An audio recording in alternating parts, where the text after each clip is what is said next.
There's no mention of a church here at Rostherne in Cheshire in the Domesday Book of 1086. However, in a document dated to 1188, it states clearly that a church had stood here for quite some time.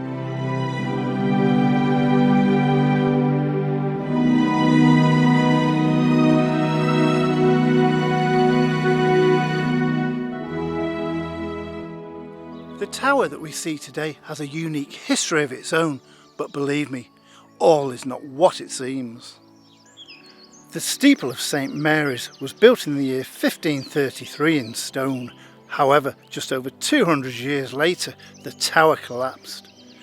It was stated in old records that in November 1741, the steeple of the church suddenly and without warning tumbled down precisely at 6 o'clock that evening.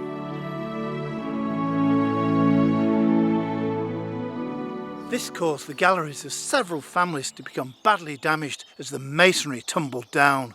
However, the fall of the tower was not unexpected, and on the 12th of October 1703, a church warden made this statement.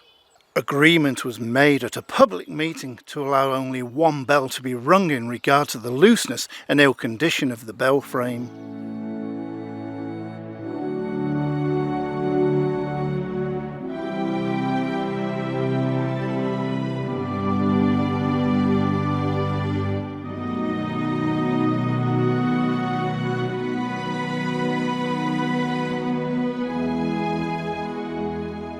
Unfortunately, and as usual with cases such as this, no action was taken whatsoever, and it wasn't long before disaster was to strike.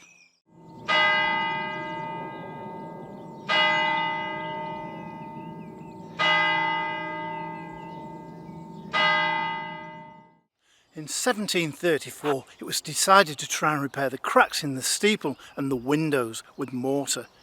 However, by 1738 it had become apparent of the severe damage to the steeple, and experts were called in from Macclesfield. On the 6th of October 1740 a vestry meeting was called to consider repairing St Mary's, and at this meeting it was agreed that the tower should be taken down as soon as possible.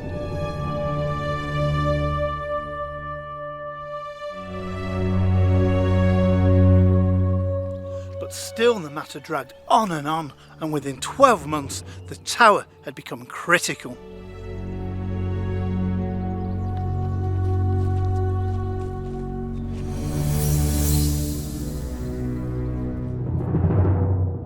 Quickly, messengers were dispatched to nearby Macclesfield to find one John Rowson, who was to attend the church to carry out immediate repairs.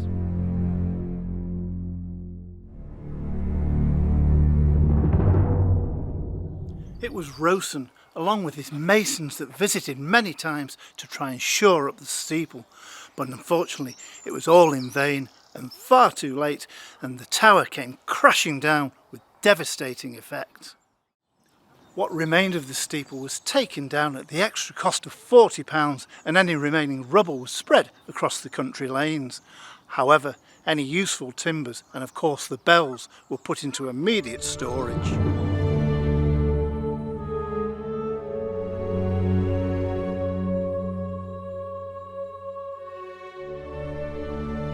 By 1744, the tower that we see today was fully erected and ready for use.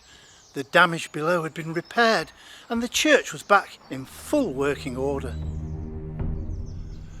The newly erected tower now stood magnificent and proud, and the original 4 bells were rehung, and each bell inscribed with the dates 1630, 1656, 1717 and 1732 respectively.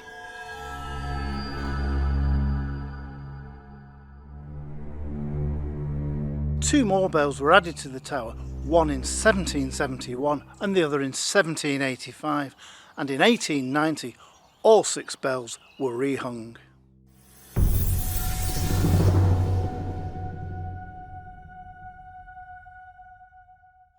Well, this church has certainly seen drama through its ancient history, and I've no doubt that there's many more secrets that lie awaiting discovery here at St Mary's over in Rostherne, Cheshire.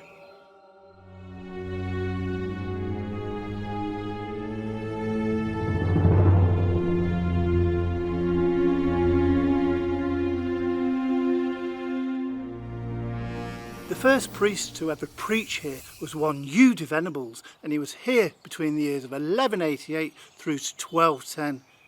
I just wonder what he would have thought of future events if he'd been here to witness the tower collapsing. St Mary's at Rostherne stands deep in the heart of the Cheshire countryside, standing on a prominent position overlooking the surrounding landscape.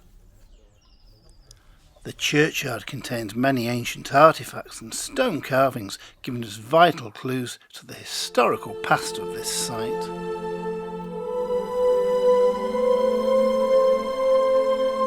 If you've enjoyed your visit here to Rostherne today, then why not join me again very soon as I visit more ancient churchyards of Cheshire.